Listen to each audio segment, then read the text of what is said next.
I'm very proud to be holding in my hand today a brand new book entitled Just Because You're on a Roll Doesn't Mean You're Going Downhill.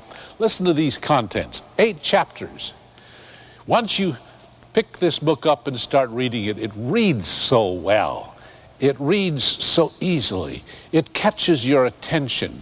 You understand the sentence once you've read it.